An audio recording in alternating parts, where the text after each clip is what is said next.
Hello.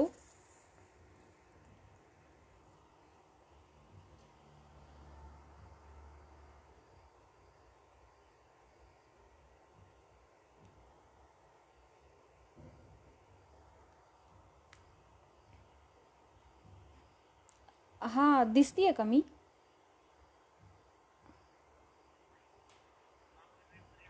हो, live आलंय आणि 4 सीन झालेत असं दिसतंय. बरं बरं. हो.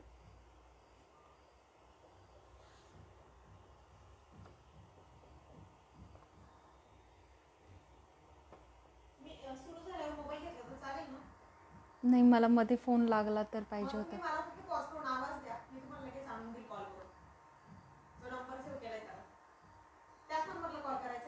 हां. अगं मी काय नाही करणार तुझ्या फोनला. हां. राहू दे ना थोडं, अर्ध्या तासाचा प्रश्न आहे फक्त. तुला घरचा कॉल येणार आहे का? आला तर ना.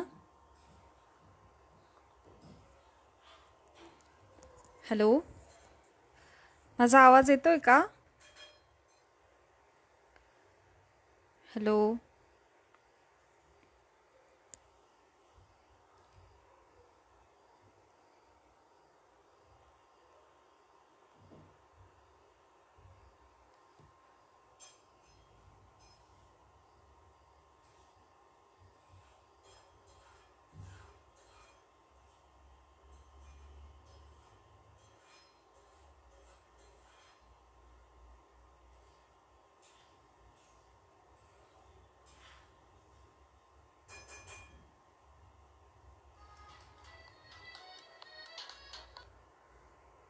हॅलो.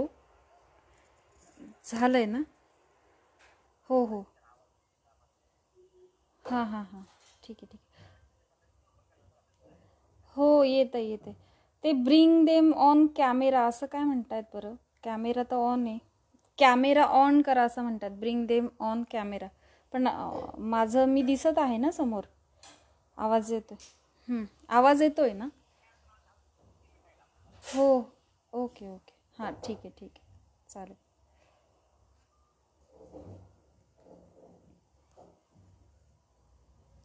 आवाज येतोय?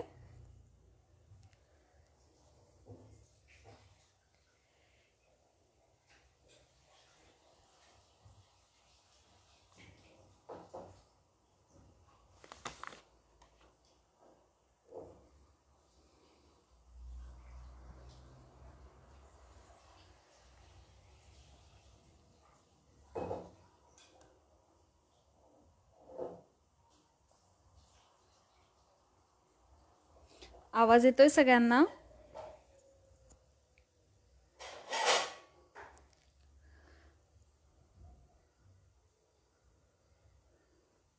ओके. धन्यवाद. आवाज येतोय सगळ्यांना, तर आपण आजचा विषय सुरू करूयात. तर सर्वप्रथम सगळ्या शेतकरी बंधू आणि भगिनींना माझा नमस्कार.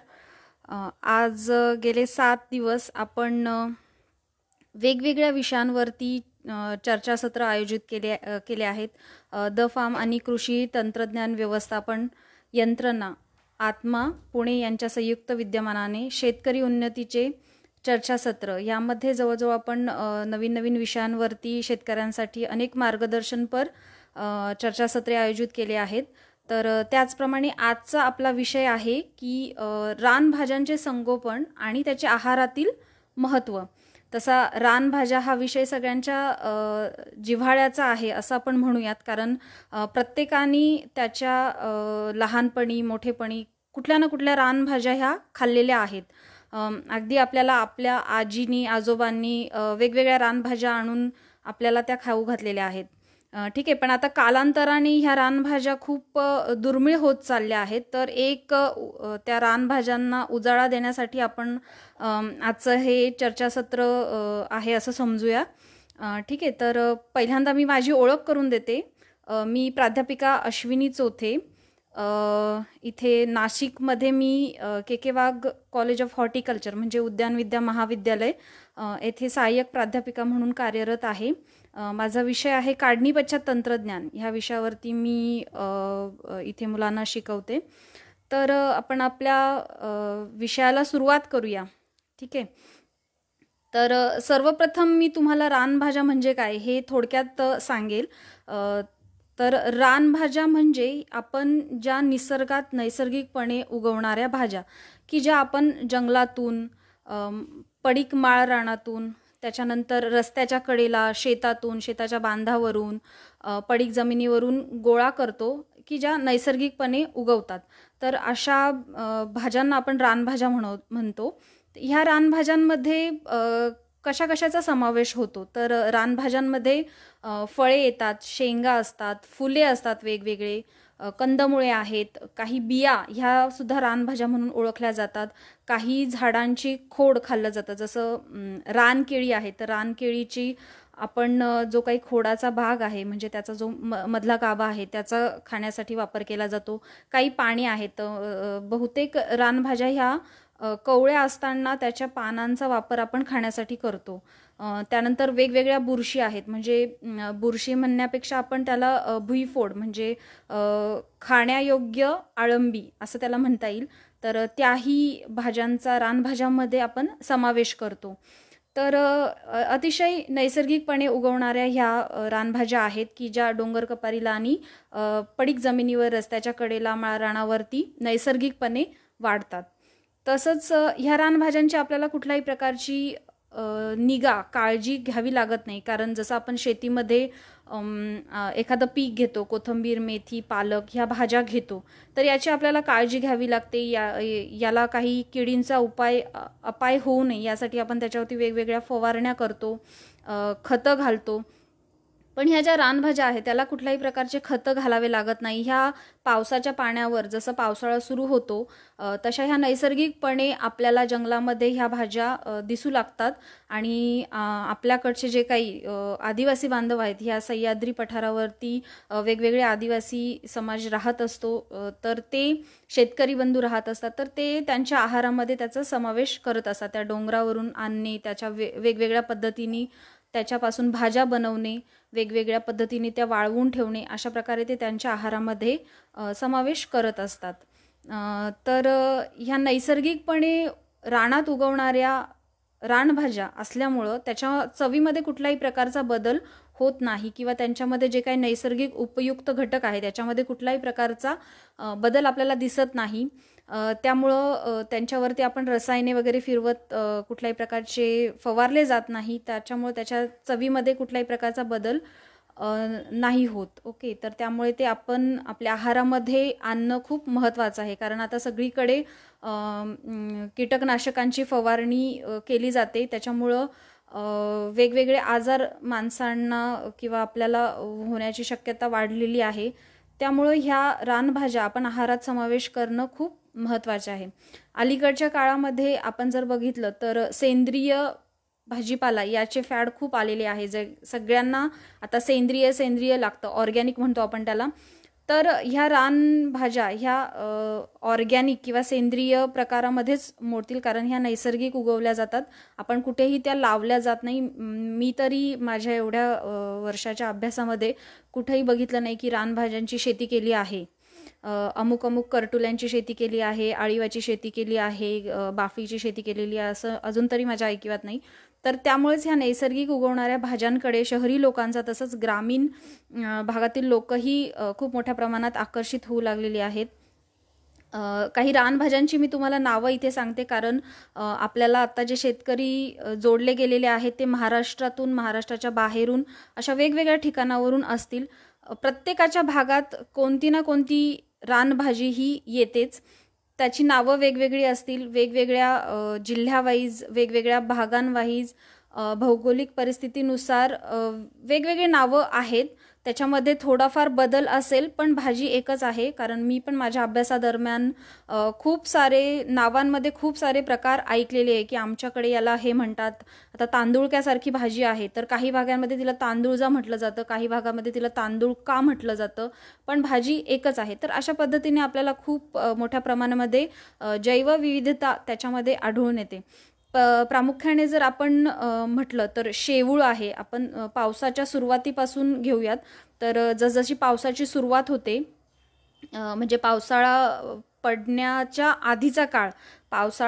आधीचा काळ म्हणजे मेच्या शेवटच्या आठवड्यामध्ये जंगलामध्ये रानामध्ये एक असं शेवूळ म्हणजे फूल आहे. ते एक ॲक्च्युली त्या एका कंदाच्या प्रकारातलं फूल आहे, त्याला फुलोरा येतो आणि तो फुलोरा आपण शेवूळ म्हणून ओळखला जातो. काही भागात त्याला शेवळं म्हणतात, शेवूळ म्हणतात, अशी वेगवेगळी नावं आहेत. तर शेवळाची भाजी सुरुवातीला आपल्याला मिळते. ती पावसाच्या आधी येते आणि त्याच्या आदिवासी लोक त्याला असं समजतात की आता हे शेवूळ आले ना जंगलामध्ये, तर आता थोड्या दिवसांनी पावसाला ही सुरुवात होईल.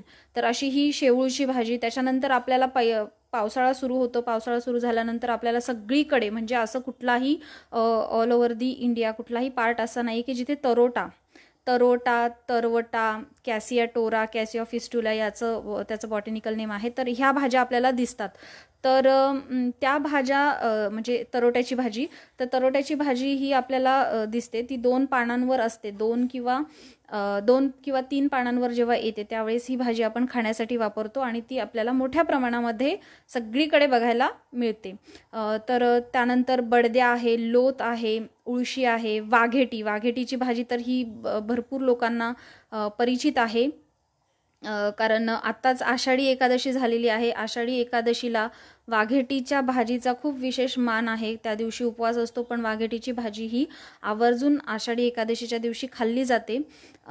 त्यानंतर सफेद मुसळी आहे. सफेद मुसळी ही आमच्या भागात तिला कवळी भाजी असं म्हटलं जातं. कवळी भाजीचं एक विशेष वैशिष्ट्य मी सांगेल तुम्हाला, की आमच्याकडचा जो काही आदिवासी भाग आहे, जव्हार, मोखाडा, पालघर हे आदिवासी तालुके आहेत. तर तिथे आपल्याकडे कवळी भाजी सण हा साजरा केला जातो, की ज्यामध्ये आदिवासी लोक एक दिवस कवळी भाजी सण म्हणून सेलिब्रेट करतात, की जेव्हा पावसाच्या सुरुवात झाल्यानंतर जेव्हा भाताची लावणी करायची असते, भाताची रोपं उगवून जेव्हा लावणी करतात तेव्हा एक दिवस मोडा पकडला जातो. त्याला मोडा असं म्हणतात. म्हणजे त्या दिवशी कोणीही शेतीची कामं करत नाही, कुठल्याही प्रकारचे अवजारांना हात लावला जात नाही. त्या दिवशी ही कवळी भाजी जी आहे ती आणली जाते रानातून. महिला सकाळीच जातात रानातून, ती भाजी गोळा करून आणतात आणि दुपारी त्याची भाजी केली जाते. त्या भाजीची वेगवेगळी पद्धती आहे. कोणी सुकी भाजी करतं, तर कोणी त्यामध्ये डाळ टाकून पातळ भाजी केली जाते. आणि ही भाजी त्या दिवशी त्यांच्या तिथे रात्री जो काही देवाचं कार्यक्रम होतो, त्या देवाच्या कार्यक्रमाला नैवेद्य म्हणून वापरली जाते किंवा दाखवली जाते. आणि त्याच दिवशी ही भाजी, विशेष सांगायचं असं की त्याच दिवशी ही भाजी खाल्ली जाते. इतर कुठल्याही दिवशी ती भाजी खात नाही, कारण त्यांचा असा समज आहे की ती कुठल्याही दिवशी खाल्ली तर ती कडू लागते, असा त्यांचा समज आहे. पण अशी ही सफेद मुसळीची भाजी आपल्याला मुळ्यांबद्दल माहिती असेल की सफेद मुसळीची मुळे ही शक्तिवर्धक आहेत. तर त्याची पावडर करून आता बाजारात मिळते, पण त्याची कवळी पानंही खाल्ली जातात, हे नक्कीच माहिती नसेल आपल्याला. त्याच्यानंतर रानकेळी ही आपली कवदर त्याला म्हटलं जातं, कोका म्हटलं जातं. तर ही पण आपल्याला जंगलामध्ये दिसते. आंबाड्याचा पाला आहे, कुरडू आहे, तेरा आहे, बाफळी आहे, केना आहे, कोहरुळचा पाला आहे, काठेमाठ आहे. काठेमाठ आता रस्त्याच्या कडेला तुम्ही बघाल की थोडं आता पावसाची बऱ्यापैकी सुरुवात झालेली आहे, तर रस्त्याच्या कडेला आपल्याला काठेमाठ दिसेल. पण कोणाला माहिती नसेल तर काठेमाठाची सुद्धा भाजी खाल्ली जाते. काटेमाटाचं विशेष असं की काटेमाट हा आपलं जे काही गर्भ झालेली बाई असते तिला खाण्यात देत नाही, कारण त्याबाबत अशी समज आहे की त्याला काटे असतात. तर शक्यतो गर्भवती महिलेला ही भाजी दिली जात नाही, पण त्याचा औषधी उपयोग नक्कीच आहे. त्याच्यानंतर राजगिरा आहे, चाई आहे, उळशी आहे, डोंगरजिरा आहे, मोख्याचा पाला आहे, कुड्याचे फुलं, कुडाच्या फुलाची भाजी केली जाते, कुडाच्या शेंगांची भाजी केली जाते. त्यानंतर भारंगीचा पाला आहे. भारंगीची भाजी पूर्ण पश्चिम घाटात आपल्याकडे सगळीकडे दिसते. भारंगीच्या भाजीची पोटदुखीसाठी खूप चांगला औषध, खूप चांगल्या प्रकारे त्याची औषधी उपयोग आहे. भारंगीच्या फुलांची भाजी केली जाते, भारंगीच्या कवळ्या पालाची भाजी केली जाते. त्याच्यानंतर कोहुरुलचा पाला आहे, खडक तेरी आहे, घोळ भाजी आहे की जे आपल्याला गवत प्रकारामध्ये घोळ भाजी ही मोडते, तर आपण ते काढून टाकतो. माठ, काटे माठ, त्याच्यानंतर घोळ, चाकवत, चंदन बटवा, ह्या भाज्या ज्या आहेत त्या गवत ह्या प्रकारामध्ये मोडतात, पण त्यांनाही काही औषधी महत्त्व आहे किंवा त्याच्यामध्येही काही पोषण गुणधर्म असे आहेत की जे आपण आपल्या आहारात समाविष्ट केले पाहिजे. त्याच्याकडे फक्त गवत हा प्रकार न बघता त्याच्यामध्ये जे काही औषधी गुणधर्म आहेत किंवा ते आहारासाठी जितके महत्त्वाचे आहेत, तर म्हणून त्यांचा आपण आहारात समावेश केला पाहिजे. त्याच्यानंतर करटुले आहेत. करटुले बऱ्यापैकी सगळ्यांना माहिती आहेत, कारण आपल्या सगळीकडेच बऱ्यापैकी बाजारपेठेमध्ये साधारण सप्टेंबर ऑक्टोबरमध्ये आपल्याला करटुलेची भाजी किंवा करटुले, हिरवीगार काटेरी करटुले दिसू लागतात. त्याला स्पाईन गॉड असं पण म्हणतात. त्यानंतर पेंढार आहे, मोहाची फळं आहेत. आता सगळ्यांना मोहाची फळं किंवा मोहाची दारू, मोहाच्या फुलापासून तयार केलेली दारू इतकंच माहिती असेल, पण मोहाचे जे फळ आहेत, साधारण मे जूनमध्ये मार्चमध्ये मोहाला फुलं येतात आणि त्या फुलांचं नंतर फुल जेव्हा खाली पडतं तेव्हा त्याच्या मागे एक फळाचा भाग तयार होतो. लिंबाच्या आकाराची साधारण फळे असतात. साधारण एप्रिल मेमध्ये ती कवळी फळं खाण्यासाठी तयार होतात. तर त्या कवळ्या फळांची भाजी खूप छान लागते. त्याच्यानंतर मेक आहे की गणपतीच्या दिवसांमध्ये आपल्याला एक छोटी छोटी काकडीसारखी फळं दिसतात, ते मेकाची फळं म्हणतात त्याला. आंबाड्याची फळं आपण खातो. आळीव पण साधारण मे ते जून ह्या महिन्यामध्ये ते पिकलेले असे चॉकलेटी रंगाचे आंबट गोड आळीव आपल्याला दिसतात जंगलामध्ये. चिचुरडी म्हटलं तर तुम्हाला रानवांगी सांगता येईल, त्याला रानवांगी पण असं म्हणतात. तर त्याला चिचुरडीची भाजी एक अतिशय कडू असते, पण तिला औषधी महत्त्व खूप आहे. त्यामुळे चिचुरडीची भाजी ही लोक आपल्या आहारात समावेश करून घेतात. भोकरीचे फळं माहीत असेल तर भोकरीचं खूप उत्तम प्रकारे लोणचंही बनतं. भोकरीची भाजी केली जाते. तसंच त्याच्यानंतर तोरण आहे. जसं जसं जंगल हे जे काही रानभाज्या आहेत ह्या प्रत्येक सीझन वाईज आपल्याला काही ना काही जंगलातून मिळत असतं. तसंच उन्हाळ्यामध्ये जर आपण बघितलं तर तोरणं मिळतात, करवंद मिळतात. त्याच्यानंतर टेंभुर्णी आहे की जे चिकूच्या प्रवर्गातील आहे, तर तेही अतिशय चांगलं फळ लागतं, चिकूसारखंच लागतं अगदी. त्याच्यानंतर जांभूळ आहे, हुंब आहे, गोमेटी आहे, वाघेटी, ही रानफळं पण आपण जंगलातून आणतो. तर अशा प्रकारे अनेक रानभाज्या, रानफळं, रानकंद आपण जंगलातून हे मिळवत असतो. त्याच्यानंतर काही फुलं पण आहेत की जे रानभाज्या म्हणून ओळखले जातात. तर शिरीचे दोडे आहेत, म्हणजे शिरीची फुलं. त्याच्यानंतर तागड्याची फुले आहेत, तर तागड्याची फुलं ही आपल्याकडे भाजी म्हणून खाल्ली जातात. बहावाची फुलं जे मे महिन्यामध्ये साधारण पिवळ्या कलरचे जे काही फुलं येतात, जे रस्त्याच्या कडेला असतात, तर ती बहावाची फुलंसुद्धा आपण खाण्यासाठी वापरली जातात. त्याच्यानंतर मोहाची फुलं आहे, त्याचेसुद्धा वेगवेगळे प्रकार आमच्याकडच्या आदिवासी महिलांनी त्या फुलापासून अतिशय उत्कृष्ट असे पदार्थ तयार केले आहेत आणि ते म्हणजे फक्त त्यापासून दारू न बनतात, तर त्यांनी मोहाला एक वेगळी ओळख करून दिली आहे. मोहाची लाडू केले जातात, मोहाची लापसी केली जाते, मोहाची चिक्की केली जाते. तर मोहाच्या फुलांपासून असे वेगवेगळे पदार्थ तयार केले आहेत आणि ते चांगल्या पद्धतीने त्याला प्रतिसाद आहे. कुडाची फुलं खाल्ली जातात. मगाशी मी म्हटलं की कुडाची फुलंही आपण खातो. काटेसावर की साधारण फेब्रुवारी मार्च महिन्यामध्ये आपल्याला काटेसावरीचे गुलाबी रंगाचे फुलं जंगलात दिसतात, तर त्या फुलांच्या पाकळ्यांचीही भाजी केली जाते. भोकरीच्या फुलांची भाजी केली जाते, भोकरीच्या कवळ्या पालाची भाजी केली जाते. चाईचा मोह साधारण सप्टेंबर ऑक्टोबरमध्ये आपल्याला जेव्हा आपल्याकडे गणपती येतात, तर त्या सीझनमध्ये चाईचा मोहर आपल्याला जंगलामध्ये दिसतो, तसंच हा चाईचा मोहर सगळ्यांना परिचयाचा आहे. कारण त्याची तुलना, त्या चाईच्या मोहरची तुलना माशाच्या गाभोळीशी केली जाते. कारण ती फुलं, अगदी जर आपण नॉनव्हेज खाणारे असू तर आपल्याला ती माशाची अंडी कशी छोटी छोटी असतात तशी ती भाजी दिसते आणि चवीलाही तशीच भाजी लागते. त्यामुळं तिला चाईचा मोहर हा सगळ्या भागात खाल्ला जातो. त्याचप्रमाणे उळशीचा मोहर आहे. उळशीचा मोहरही चाईच्या मोहरसारखाच असतो, फक्त त्यांच्या पानामध्ये डिफरन्स आहे.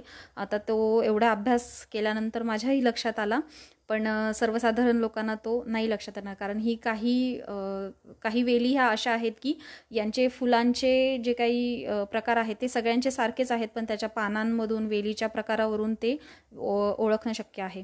त्याच्यानंतर भारंगीची फुलं, मी मगाशी म्हटलं की भारंगीची फुलं ही खूप मोठ्या प्रमाणामध्ये खाल्ली जातात आणि ह्या सगळ्या भाज्यांना खूप अतिशय उत्कृष्ट अशी चव आहे.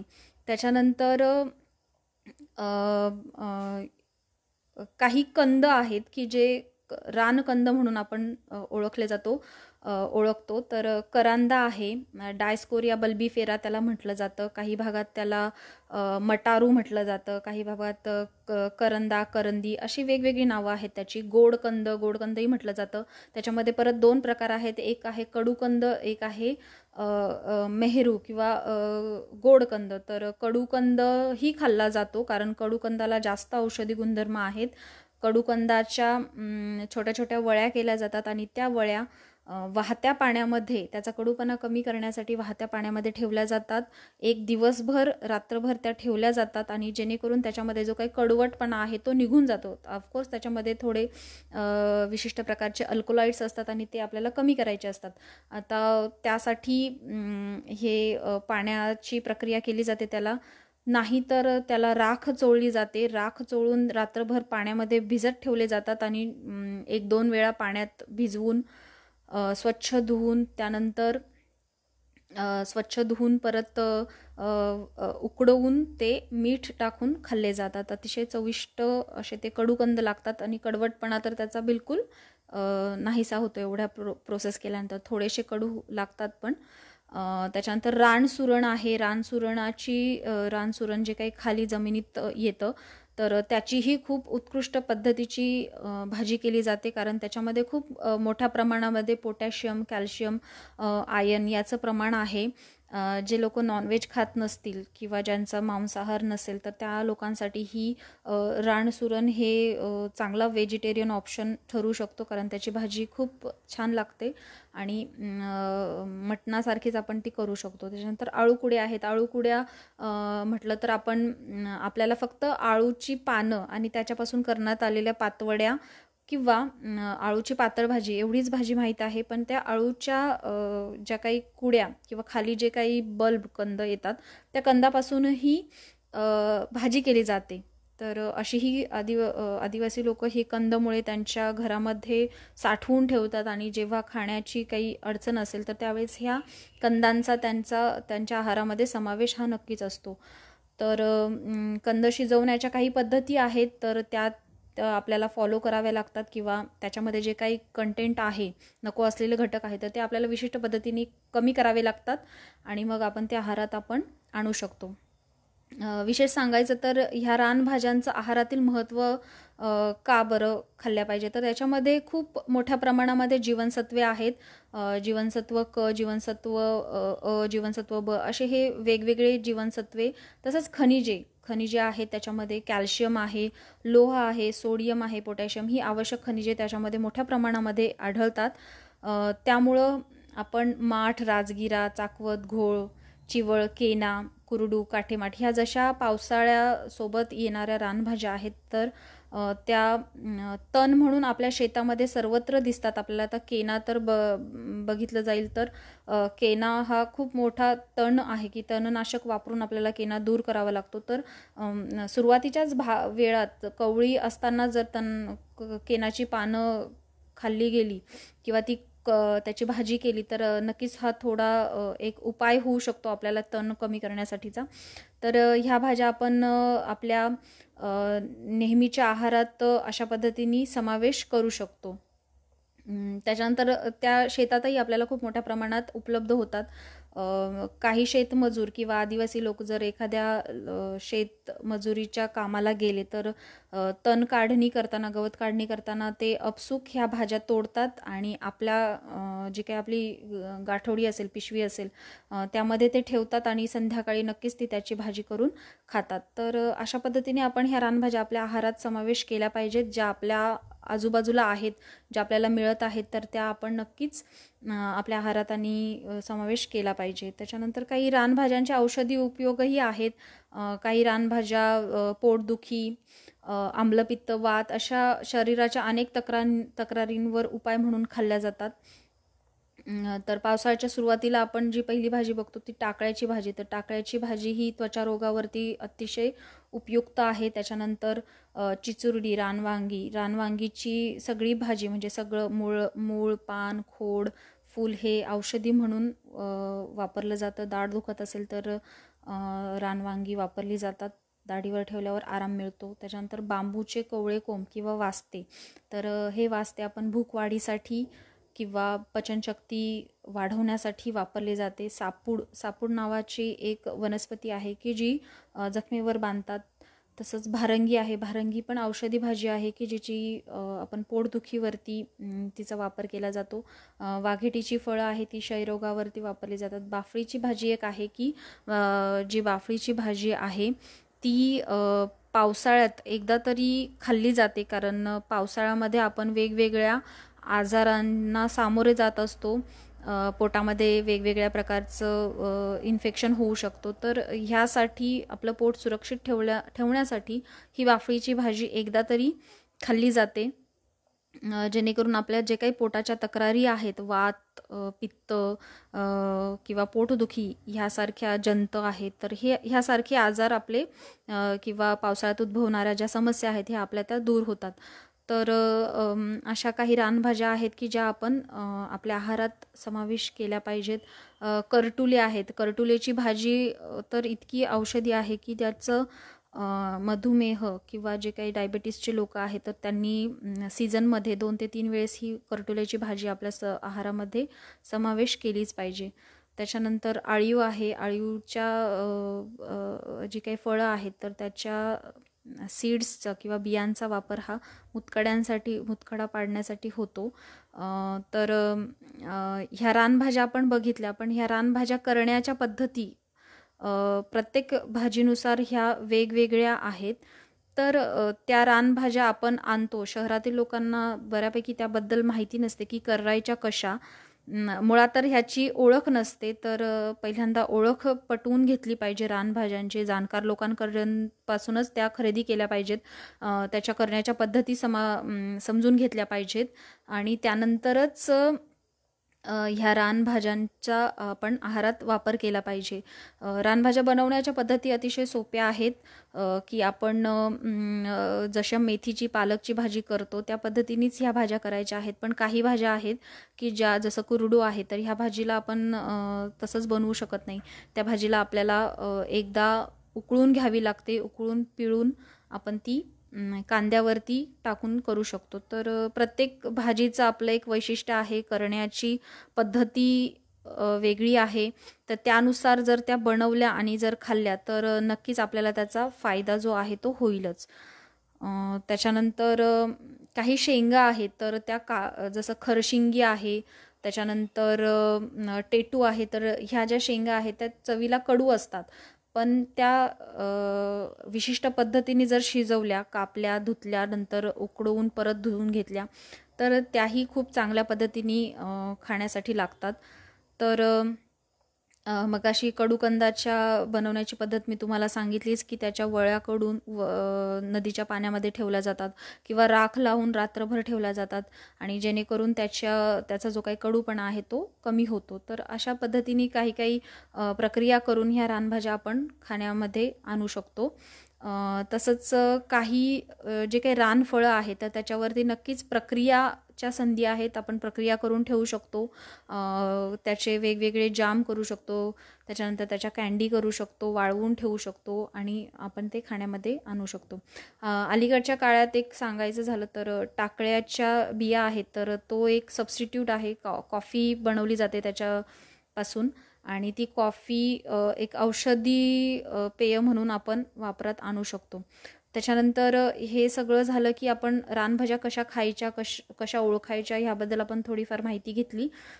पण हे सगळं ज्या काही रानभाज्या आहेत तर ह्यापैकी काही दुर्मिळ होत चालल्या आहेत. माझ्या अभ्यासानुसार, म्हणजे मी जेव्हा याचा अभ्यास सुरू केला तर मी डॉक्युमेंटेशन करताना मला जवळजवळ 120 पेक्षा जास्त रानभाज्यांची माहिती मिळाली. पण त्यापैकी फक्त साधारण 95 ते 97 पर्यंत रानभाज्या मी स्वतः बघितल्या, अनुभवल्या किंवा खाण्यात आणल्या. पण बऱ्यापैकी भाज्या ह्या दुर्मिळ होत गेल्या आहेत. वेगवेगळ्या लोकांशी किंवा आदिवासी लोकांशी किंवा वेगवेगळ्या एज ग्रुपच्या लोकांशी चर्चा केल्यानंतर असं दिसून आलं की ह्या भाज्या आता आम्हाला बघायलाही मिळत नाही, म्हणजे आपल्या पुढच्या पिढीला ह्या भाज्या आता बघायलाही मिळणार नाहीत. तर त्याचं संवर्धन, मेन संवर्धनाची खूप गरज आहे. रानभाज्या जर आपल्याला आपल्या पुढच्या पिढीला दाखवायच्या असतील तर त्याची आत्ताच संवर्धनाची गरज आहे. कारण आज रानभाज्या मला, तुम्हाला, सगळ्यांना बघायला मिळतात, पण एक वेळ अशी येईल की आपण फक्त ते फोटोमध्येच बघू. कारण काही भाज्या अशा आहेत की ज्या आता बघायलाही नाही, फोटोसाठी सुद्धा बघायला नाही आहेत. तर नक्कीच याची संवर्धनाची खूप गरज आहे. तर जैवविविधता ही आपल्याला राखायची आहे, त्यासाठी आपल्याला ह्या रानभाज्या संवर्धन केला पाहिजेत. रानभाज्या संवर्धन कशा करायचा हा एक मोठा प्रश्न आहे. तर त्याबद्दल मी काही चर्चा करू इच्छिते. तर रानभाज्या संवर्धन करण्यासाठी सिंपल, आता त्याचं काही बियाणं कुठे अवेलेबल नाही आहे, तर त्या आपल्याला रानातून आणाव्या लागतील, जंगलातून आणायच्या आहेत. त्याच्या पावसाळ्याच्या जसं जसं पाऊस वाढत जातो तसा तशा ह्या रानभाज्या जंगलामध्ये, ही रानफळं जंगलामध्ये वाढतात. तर त्याचे सीड्स, जे काही त्याच्या बिया आहेत, त्या जमिनीमध्ये पडले जातात. फळ पिकल्यानंतर ते जमिनीमध्ये पडतं. पाऊस जसा जसा पडतो तशा त्याच्या बिया रुजतात. तर ते ओळखून की हे कशाची भाजी आहे किंवा कोणती रानभाजी आहे, कोणतं रानफळ आहे, कोणतं रानकंद आहे, हे ओळखून आपण ते उचलून आणायचं आहे किंवा उपटून आणायचं आहे आणि ते आपल्या परसबागेत त्याचा समावेश करायचा आहे. परसबागेत समावेश याच्यासाठी करायचा आहे की आपण तिथे त्याची व्यवस्थित काळजी घेऊ शकतो. कारण आपल्याकडे फक्त पावसाळा आणि त्याच्यानंतर बऱ्यापैकी पाऊस, म्हणजे पाण्याची त्याला उपलब्धता झाली पाहिजे, अशा पद्धतीने आपण त्याची काळजी घेतली पाहिजे. तर त्याची वाढ करायची आहे, चांगल्या पद्धतीने वाढवायच्या आहेत त्या वनस्पती आणि थोड्या दिवसांनी किंवा 1 सीझन 2 सीझनमध्ये त्याला ज्या काही बिया येतील किंवा जे फळं येतील तर त्याचं परत कन्झर्वेशन केलं पाहिजे, आपल्याकडे स्टोअर केलं पाहिजे. त्याच्यानंतर त्याची परत तेच प्रोपागेशनसाठी किंवा अभिवृद्धीसाठी ह्या बिया आपण वापरल्या पाहिजेत. तर अशा प्रकारे आपण त्याचा प्रचार करू शकतो किंवा वाढवू शकतो आणि नंतर पुढे ते लोकांनाही लावण्यासाठी, त्यांच्या परसबागेत लावण्यासाठी आपण देऊ शकतो. तर इथे मी माझं बोलणं संपवत आहे. तर काही प्रश्न आपण बघूयात आता. माझ्याकडे अशोक गाडे सर म्हणत आहेत की प्लीज काही फोटोज असतील तर दाखवा. पण आता सध्या माझ्याकडे तुम्हाला फोटो नाही दाखवता आहेत कारण आपलं हे चर्चासत्र आहे. पण नक्कीच त्याचे फोटोज मी तुम्हाला दाखवेल. त्याच्यानंतर योगेश नवले पाटील सर म्हणत आहेत की रानकंद हे भविष्यातील अन्न आहे. तर हो सर, अगदी बरोबर आहे. कारण रानकंदांना एक स्टोरेज लाईफ आहे किंवा आपण शेल्फ लाईफ म्हणू, कारण ते वर्षानुवर्ष आपण आपल्याकडे स्टोअर करू शकतो. आणि त्याच्यामध्ये जे काही फॅमिली फूड म्हणता येईल त्याला, दुष्काळातील अन्न आहे रानकंद. तर आता जे काही आपण बघतोय नैसर्गिक आपत्ती येत आहेत, तर रानकंद हा चांगला एक ऑप्शन ठेवू शकतो त्याच्यासाठी. आणि त्याच्यामध्ये स्टार्च कंटेंट जास्त असल्यामुळे जे काही भूक भागवण्याची क्षमता ही रानकंदांमध्ये नक्कीच चांगली आहे. त्याच्यानंतर आणखी काही प्रश्न बघूयात आपण. Please lecture with demo. आपण लेक्चर विथ डेमो म्हणजे भाजी करण्याचं प्रशिक्षण किंवा भाजी करण्याच्या पाककृती ठेवूयात आपण नक्कीच. त्याच्यानंतर प्लांट्स दाखवण्याबद्दलच बोलत आहेत, पण आता प्लांट्स सध्या माझ्याकडे नाही आहेत दाखवायला. फोटोज आहेत परंतु आता फोटो नाही दाखवता येणार. तर करटुले आहेत, तर करटुल्याची भाजी बऱ्यापैकी सगळ्यांना माहीत आहे. करटुले आता थोड्या दिवसांनी आपल्याला जेव्हा गणपती येईल त्यावेळेस आपल्याला मिळेलच बघायला जंगलामध्ये. मार्केटमध्येही आपल्याकडे खूप मोठ्या प्रमाणामध्ये करटुले येतात.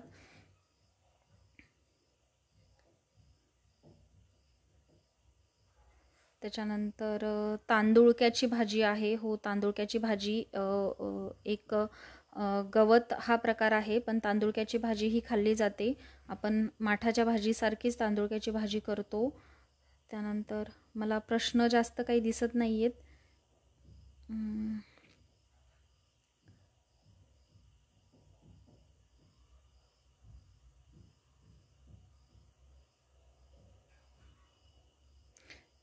तुमचे काही अजून प्रश्न असतील तर विचारा नक्कीच. आपण ते इथे मी त्याच्यावरती चर्चा करेल. रुपाली मोहोड मॅडम म्हणतायत की डिफरंट टाईप्सचे लोणची कशी बनवायची याविषयी इन्फॉर्मेशन द्या. तर लोणचे बनवण्यासाठी तर मी तुम्हाला सजेस्ट करेल की पहिले तर तुम्हाला ती रानभाजी कोणती आहे किंवा रानफळं. रानभाजीची आपण लोणची नाही बनवू शकत, पण रानफळांची लोणची नक्की बनवू शकतो. मी स्वतः खूप वेगवेगळ्या रानफळांवरती लोणचं बनवलेले आहेत, कारण माझं काढणी पश्चात तंत्रज्ञान यातलं शिक्षण असल्यामुळं मी रानफळं जे काही मेक आहे, त्याच्यानंतर पेंढर आहे, करवंद आहे, तर याचे स्वतः लोणचे बनवलेले आहेत आणि त्यांना उत्कृष्ट प्रकारची शेल्फ लाईफही आहे. म्हणजे तुमचे आंबा, मिरची ह्यांना नक्कीच ही रानफळांचे लोणचे ऑप्शन ठरू शकतात. त्याच्यानंतर आर्यन बर्वे म्हणत आहेत की madam will you please provide the seeds of the vegetable.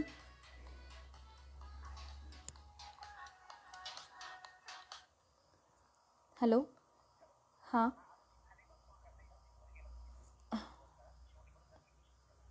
हो हो हो हो हो करते सर. हो हो हो हो हो. त्याच्यानंतर उत्तम सहाणे सर म्हणतात की काही रानभाज्या विषारी असतात का, जसे मशरूममध्ये काही विषारी मशरूम असते. या भाज्या रानातून आणताना काही काळजी.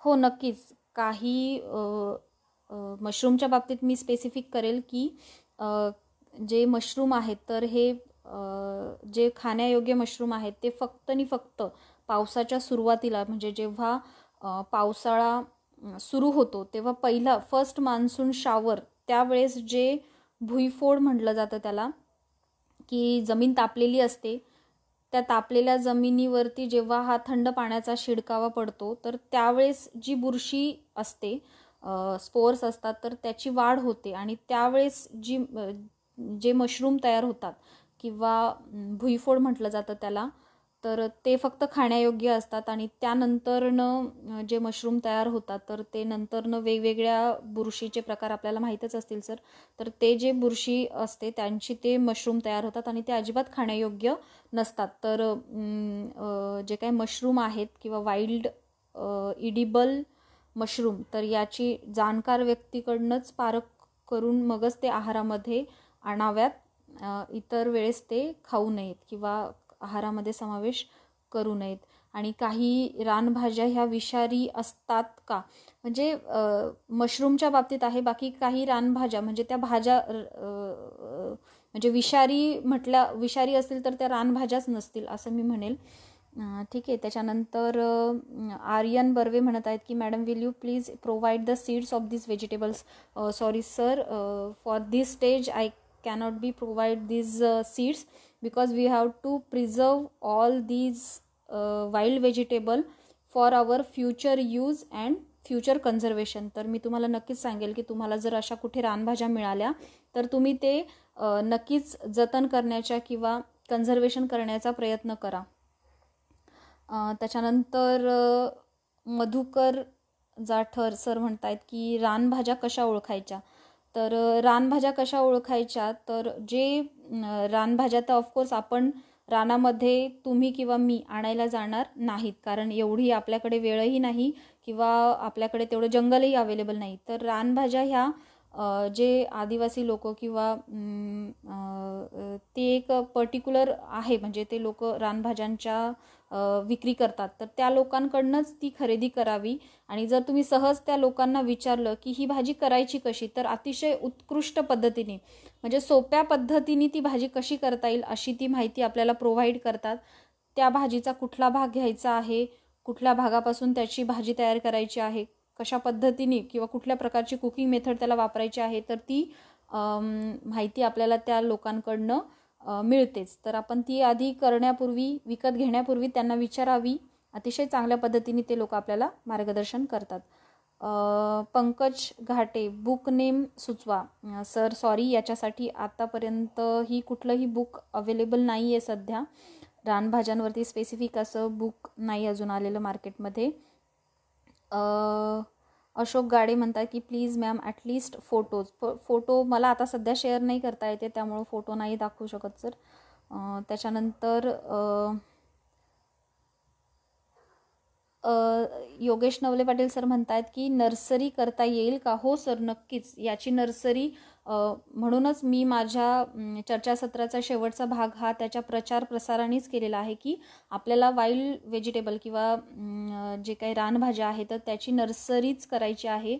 नर्सरी करून आपण त्याचा प्रचार प्रसार करू शकतो. याची खूप गरज आहे आणि काळाचीही गरज आहे की ज्या एक्सटिंक्ट झालेल्या आहेत रानभाज्या त्या जंगलातून आणायच्या आहेत, त्या आपल्याकडे नर्सरीमध्ये ग्रो करायच्या आहेत, वाढवायच्या आहेत, त्याची काळजी घ्यायची आहे वेगवेगळ्या पद्धतीने. आणि त्याच्यापासून जे काही फळं तयार होतील, फळं तयार होतील, तर त्यापासून पुन्हा बिया तयार होतील आणि त्या बियांपासून पुन्हा झाडं तयार होतील. अशा पद्धतीने आपण त्याची नर्सरी करू शकतो. त्याच्यानंतर रणवीर सर म्हणतात की रानभाज्यांचं बुक नाही, रानभाज्यांचं बुक तर नाही आपल्याकडे. त्याच्यानंतर पाबळे म्हणतायत की करवंदाचे लोणचे कसे बनवतात. तर करवंदाचे लोणचं बनवण्याची पद्धत आहे सर, तुम्ही नंतरनं मला कॉन्टॅक्ट करा, मी तुम्हाला त्याची लोणचं बनवण्याची पद्धत नक्कीच सांगेल. त्याच्यानंतर घाटे म्हणत आहेत की please provide the book name. Sorry sir, for this stage we don't have any kind of book. Uttam Sahane, तुम्ही ऑनलाईन ट्रेनिंग घेऊ शकता का रानभाज्या कशा बनवायच्या. हो सर, नक्कीच घेऊ शकते. रानभाज्या बनवायच्या म्हणजे रानभाज्या बनवण्याच्या पद्धती ह्या खूप सोप्या आहेत. काही भाज्यांना स्पेसिफिक पद्धत वापरावी लागते, आपल्याला बॉइलिंग करावं लागतं. तर नक्कीच घेऊ शकते सर, मला संधी द्या, मी तुम्हाला त्याच्या ट्रेनिंगसाठी नक्कीच मदत करेल. त्याच्यानंतर अमोल सर म्हणतात की रानभाज्यांचे बियाणे नाही. बियाण्यांबद्दल खूप साऱ्या इन्क्वायरी येतात, पण नाही, बियाणे आपण कधी वाटू शकतो जेव्हा आपण स्वतः त्या काही कन्झर्व करू, तर आपण त्याचे बियाणं उपलब्ध करून देऊ शकतो. त्याच्यासाठी आपल्याला आधी त्याचं कन्झर्वेशन करणं खूप गरजेचं आहे. की जसं आपण आता बाजारामध्ये वेगवेगळ्या बिया बघतो, मेथीचे बिया बघतो, माठाच्या बिया बघतो, तर तशा पद्धतीने आपण भविष्यामध्ये करू शकतो त्याचं हे. पण सध्या तरी त्या कन्झर्वेशन स्टेजलाच आहेत. रानभाज्या कुठल्याही प्रकारच्या रानभाज्यांचे बियाणं कुठल्याही किंवा मोठ्या प्रमाणात किंवा कुठल्याही प्रमाणात आपल्याला बाजारामध्ये उपलब्ध नाही, हे मी आता तुम्हाला स्पेशली सांगू इच्छिते. कुठल्याही प्रकारचे असे कंद बाजारात उपलब्ध नाहीत, बिया उपलब्ध नाहीत, पण आपल्याला त्याचे कन्झर्वेशन करायची खूप गरज आहे आणि आपण नक्कीच सगळे मिळून ते करूयात. सोनवणे सर म्हणतात की PDF असेल तर शेअर करा. PDF वगैरे तर काही नाही आहे आपल्याकडे. आहेर म्हणतात की good information madam, thank you sir.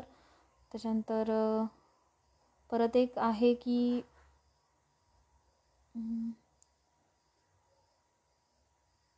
How to identify poisonous and non poisonous vegetables.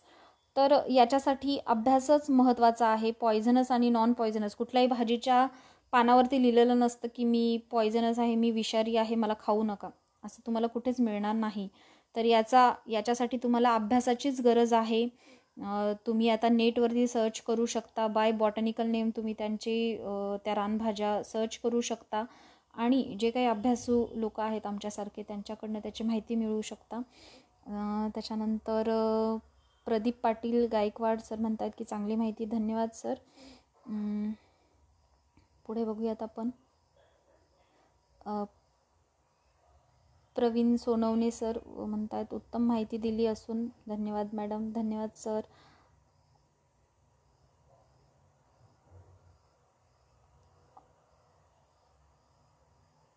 Ashok Gade, many of them make subject of basil leaves. Basil leaves आणि रानभाज्या, म्हणजे बेसिल लिव्ज हे रानभाज्यांमध्ये येत नाही, ते कल्टिवेटेड आहे, तर ती आपल्या रानभाज्यांमध्ये नाही येणार. माधव गाडेकर, रानभाज्या कसे, नाही मला हा प्रश्न नाही कळत आहे. Aryan Varve, madam you please write a book with photos and uses of these vegetable, this is need of future. हां नक्कीच सर, आपण त्यासाठी प्रयत्नात आहोत की रानभाज्यांचं मराठीत एक पुस्तक कसं येईल आणि ज्यामध्ये ह्या सगळ्या रानभाज्यांचे फोटो समावेश असेल, अगदी त्याच्या बनवण्याच्या पद्धती आणि ती भाजी बनवल्यानंतर कशी दिसते.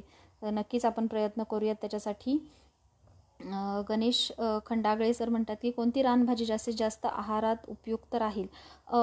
मी असं स्पेसिफिक तुम्हाला म्हणणार नाही, कारण स्पेसिफिक आपण आता जर आपल्याला याची भाजी आवडत आहे, मेथीची भाजी आवडत आहे, तर आपण पूर्ण आहारामध्ये मेथीचीच भाजी आपण समावेश करत नाही. तसंच रानभाज्यांचं आहे की कुठली भाजी किंवा कुठलाही घटक आपल्या शरीरासाठी आपण असं रिकमेंड करत नाही की जास्तीत जास्त आहारामध्ये घ्यावा. जे मिळेल आपल्याला, जी रानभाजी म्हणून आपल्याला मिळेल, तर ती पोषक आणि पौष्टिक समजून आपण ती आहारामध्ये समावेश करावी. जेव्हा मिळेल तेव्हा करावी, ज्या सीझनला मिळेल, जिथून मिळेल तिथून ती आपण आपल्या आहारामध्ये समावेश करू शकतो. नक्कीच. योगेश नवले पाटील सर म्हणतात धन्यवाद, चांगली माहिती मिळाली, धन्यवाद सर. त्यानंतर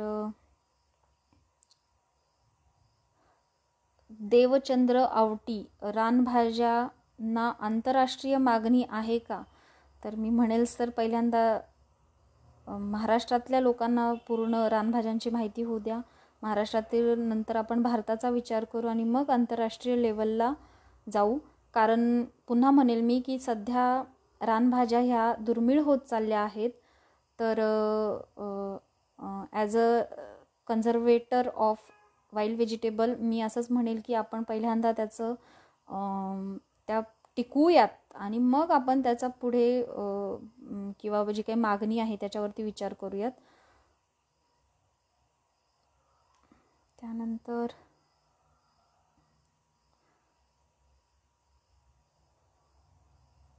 मधुकर जाठर सर म्हणतात चिलाची भाजी, डेसे तांदूळ, लाल पानाची भाजी, ह्या माहितीच्या भाज्या आहेत. हो सर, ह्या रानभाज्याच आहेत. माठाच्या फॅमिलीतल्या आहेत. ॲमॅरॅन्थसी फॅमिलीमध्ये ह्या भाज्यांचा समावेश होतो. त्याच्यानंतर महेंद्र टोपळे, रानभाजी ओळख व बनवणे व फायदे याबद्दल मोखाडा तालुक्यामध्ये परिवर्तन सामाजिक संस्था शिबिर आयोजित करते, तसे तुम्ही करून माहिती द्या. मी मोखाड्याचीच आहे, पण मला अजून तरी कधी असे काही आहे का असं मला कधी दिसलं नाही तिथे. मे बी मी आता इकडे असल्यामुळं मला दिसलं. पण नक्कीच अशी शिबिरं आयोजित करण्याची गरज आहे. लोकांना रानभाज्या ह्या माहिती झाल्या पाहिजेत. जेव्हा माहिती होतील तेव्हाच त्याचं कन्झर्वेशन होईल. आणि माझा परत मुद्दा तोच आहे की कन्झर्वेशन झालं पाहिजे. खाण्यासाठी जर आत्ता आहेत, पण पुढे पण भविष्यामध्ये जर आपल्याला खाण्यासाठी पाहिजे असतील तर त्या कन्झर्व झाल्या पाहिजेत.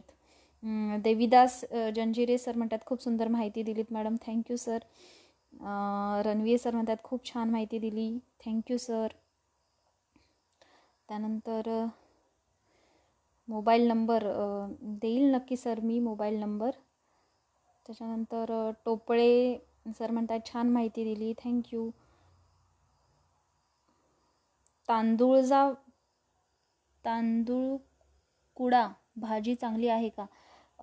आता हे तांदूळ कुडा किंवा कुंद्रा ही मला कळत नाही आहे नेमकी भाजी, पण तुम्ही जर मला याचा फोटो शेअर केला तर नक्की मी याची माहिती म्हणजे ती खाण्यायोग्य आहे की नाही हे मी तुम्हाला सांगू शकेल. आता मी सध्या नावावरून नाही सांगू शकणार, कारण वेगवेगळ्या रानभाज्यांना भागानुसार विभागानुसार जिओग्राफिकल कंडिशननुसार वेगवेगळी नावं आहेत, तर आपण त्यानुसारच जाऊयात.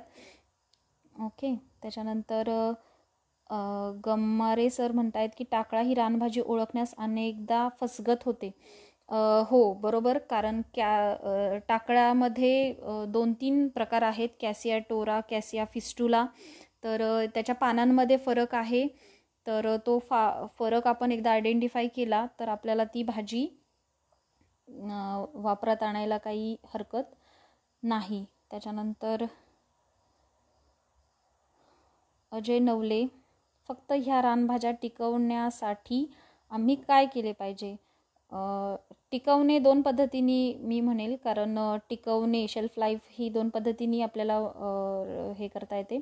तर रानभाज्या ज्या तुम्ही तयार झाल्यानंतर टिकवण्याच्याबद्दल बोलत आहात की रानभाज्यांच्या बिया टिकवण्याच्या पद्धतीबद्दल बोलत आहात, तर हे मला जरा स्पेसिफिक करा तुम्ही, मग मी तुम्हाला त्यावरती नक्की सांगेल. फराटे साहेब म्हणतात की छान माहिती दिली, धन्यवाद मॅडम. धन्यवाद सर. चिलाची भाजीबद्दल माहिती सांगा. चिलाची भाजी पण अमॅरॅन्थस कन्व्होलॅसी फॅमिलीमधली येते ती, तर ती पण भाजी खूप छान लागते. तो एक गवताचा प्रकार म्हणता येईल आपल्याला चिलाची भाजी. पण आता कल्टिवेशनमध्ये चिलाची भाजी आलेली आहे मार्केटमध्ये, आपल्याला बाजारामध्ये चिलाची भाजी दिसते. तर जशी आपण माठाची भाजी करतो, जशी आपण पालकची भाजी करतो, तशी आपल्याला ही चिलाची भाजी करायची आहे. आणि त्यामध्ये खूप चांगले औषधी घटक आहेत, त्यामुळे नक्कीच आपण आपल्या आहारामध्ये ती समावेश करावी. कानडे सर, माझ्या शेतात मेथी भाजी, शेपू, पालक या तिन्ही भाज्या उत्पादन घेतो, पण चांगला मार्केट मिळत नाही. ठीक आहे.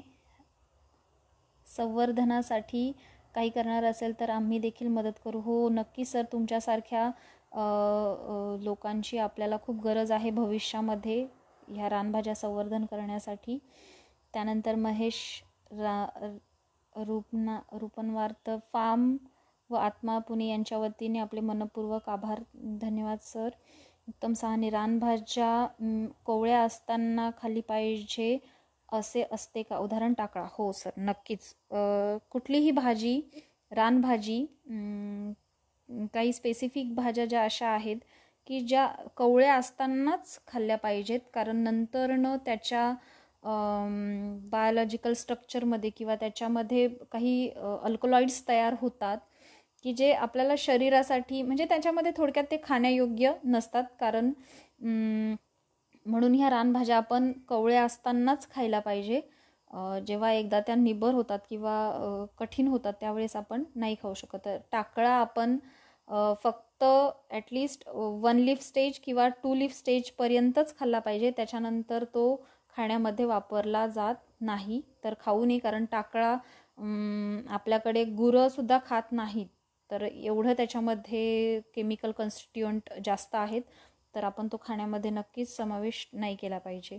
मी म्हटलं टाकळा खायचा असेल फक्त 1 लीफ स्टेज और 2 लीफ स्टेज, तेवढाच आपण तो खाण्यामध्ये आणू शकतो. त्याच्यानंतर तांदूळजा रानभाजीचे बीज आपण स्टोअर करू शकतो का? कसे करू शकतो व किती दिवस? हो, तांदूळजा ह्या रानभाजीचे आपण जे काही आहे बीज स्टोअर करू शकतो, काही हरकत नाही. जसं माठाच्या फॅमिलीमधलंच आहे ते, अमॅरॅन्थेसी फॅमिलीमधलंच आहे तांदूळजा. तर जसं आपण माठाचं बी स्टोअर करून ठेवू शकतो, तसंच हे तांदूळजाचं पण बी आपण स्टोअर करून ठेवू शकतो. त्याच्यानंतर प्रदीप पाटील गायकवाड, रानभाज्या तांदूळ का तांदूळ, कुंद्रा, पाथरी, सराटा, तरवट, फांद, सराट्याची चिल, मोहरी इत्यादी माझ्या माहितीतली चांगल्या रानभाज्या आहेत. हो, ह्या भाज्या खूप चांगल्या आहेत आणि सर्रास मिळणाऱ्या आहेत, कारण हे गवत ह्या प्रकारात मोडणाऱ्या रानभाज्या आहेत आणि ज्या आपल्याला शेतामध्ये शेताच्या बांधावरती रस्त्याच्या कडेला सर्रास मिळतात. त्याच्यानंतर माने सर म्हणतात की तांदूळचा आणि कुरडू या भाज्या आम्ही खातो. हो, कुरडूची भाजी, तांदूळक्याची भाजी पावसाळ्यात येते. मोठ्या प्रमाणावरती ह्या भाज्या मिळतात आपल्याला, त्यामुळे आपण त्या नक्की आहारात समावेश कराव्यात. गजानन गायकवाड, जिंतूर परभणीमध्ये आहे तांदूळ कुंद्रा. मॅम ओके, तांदूळ कुंद्रा म्हणत असेल तिकडच्या भागामध्ये. तर रान आवटी सर म्हणतात रानभाज्या विभागानुसार GI काही बदल होतो का? हो, रानभाज्यांच्या जे काही बायोडायव्हर्सिटी खूप आहे याच्यामध्ये, कारण माझ्या अभ्यासामध्ये मला असं दिसून आलं की याच्यामध्ये जैवविविधता खूप आहे, की काही भागामध्ये एक भाजी जी आहे ती खाल्ली जाते, दुसऱ्या भागात ती भाजी खाण्यासाठी वापरली जात नाही. अशा पद्धतीने व्हॅरिएशन त्याच्यामध्ये आहे, जैवविविधता आहे.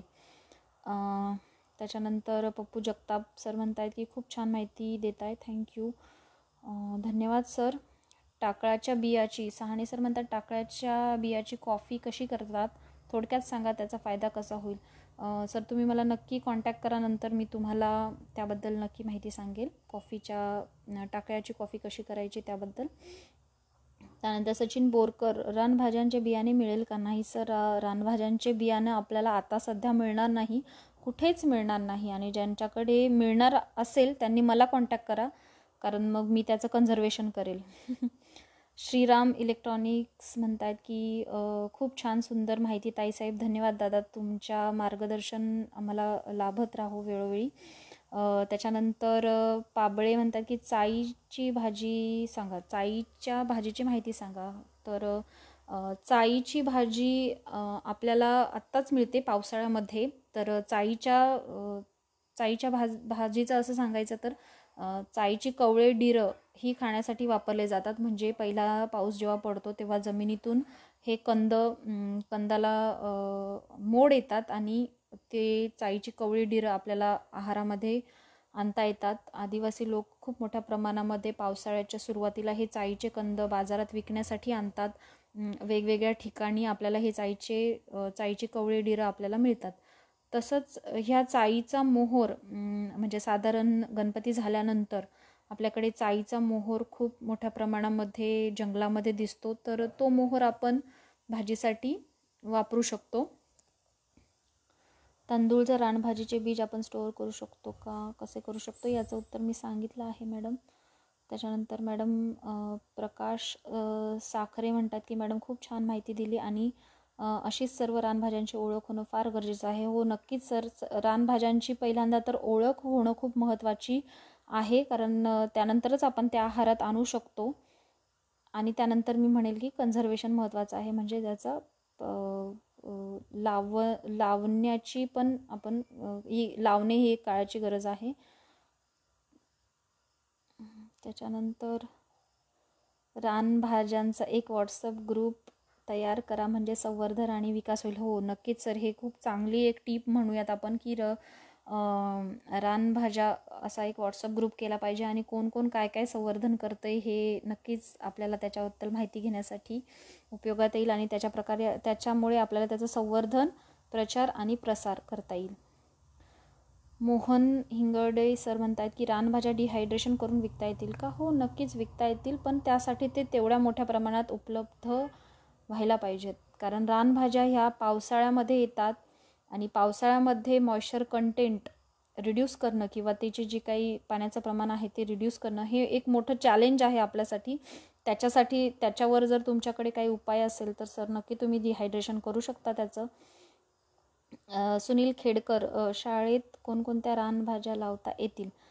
तुम्ही शाळेमध्ये ना लहान मुलांना सहज माहिती होणाऱ्या जसं केना आहे, टाकळा आहे, त्याच्यानंतर घोळ आहे, राजगिरा आहे, माठ आहे, करटुलीचे वेल आहे, त्याच्यानंतर कंदांमध्ये म्हणाल तर करंदा आहे. तर हे भाज्या तुम्ही तुमचं एक छोटंसं परसबाग तयार करून तिथे ह्या रानभाज्या लावू शकता. मुलांना त्यांची ओळख होईल आणि ह्या पिढीला जर ती माहिती झाली रानभाज्या, तर आपण हे पुढे त्याचं कन्झर्वेशन करण्याचं काम आहे ते आपोआप पुढे जाईल. तर नक्कीच सर, ही चांगली कन्सेप्ट आहे, तुम्ही नक्की फॉलो करा ती.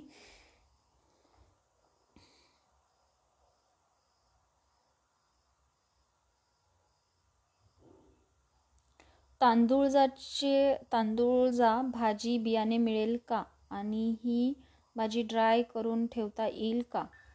तर बियाणे तर सध्या मला नाही सांगता येणार तांदूळजाचे बियाणं मिळेल का, पण तुम्हाला भाजी ड्राय करून ठेवता येईल का, तर हो ठेवता येईल. ही ज्या सीझनला मिळते म्हणजे पावसाळ्यात, तर आपण पावसाळ्यामध्ये डिहायड्रेशनची तुमच्याकडे काही चांगली पद्धत असेल तर तुम्ही नक्कीच ती भाजी ड्राय करून ठेवू शकता. त्याच्यानंतर गमारे सर म्हणत आहेत की रानभाज्यांचे संवर्धन करण्यासाठी शेतीचे बांध उपयोगात आणू शकतो का? तर हो, नक्कीच. रानभाज्यांचे संवर्धन करण्यासाठी शेतीचे बांध म्हणजे शेताच्या बांधावरती सुद्धा काही रानभाज्या ह्या उगवतात नैसर्गिकपणे. तसंच आपण काही रानभाज्या जंगलातून आणून, जसे कंद आहेत, त्याच्यानंतर रानफळं आहेत, तर हे आपण आपल्या बांधावरती लावू शकतो आणि ते संवर्धन नक्कीच करू शकतो. तर हा एक चांगला उपाय आहे. त्याच्यानंतर गमारे सर म्हणतात आघाडा या भाजीचे शास्त्रीय नाव काय आहे? मी आघाडा ह्या भाजीचे नाव तुम्हाला नक्कीच सांगेल. तुम्ही मला मेसेज करा, नंतरनं मी तुम्हाला त्याचं नाव सांगेल. ठीक आहे. त्याच्यानंतर जाधव पाटील म्हणतात की आमच्याकडे तरोटाची भाजी करतात. हो, करतात. तरोटाची भाजी सगळ्यांना बऱ्यापैकी माहीत आहे. कोबी लावली तर चालेल का आता? बरं. तर रानभाज्यांचे बियाणं जपलं तर ते 12 महिने मिळू शकते का?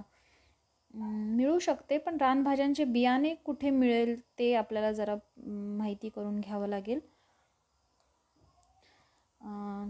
तर बऱ्यापैकी आता प्रश्न संपले आहेत, तर आता फिनिश केलं तर चालेल.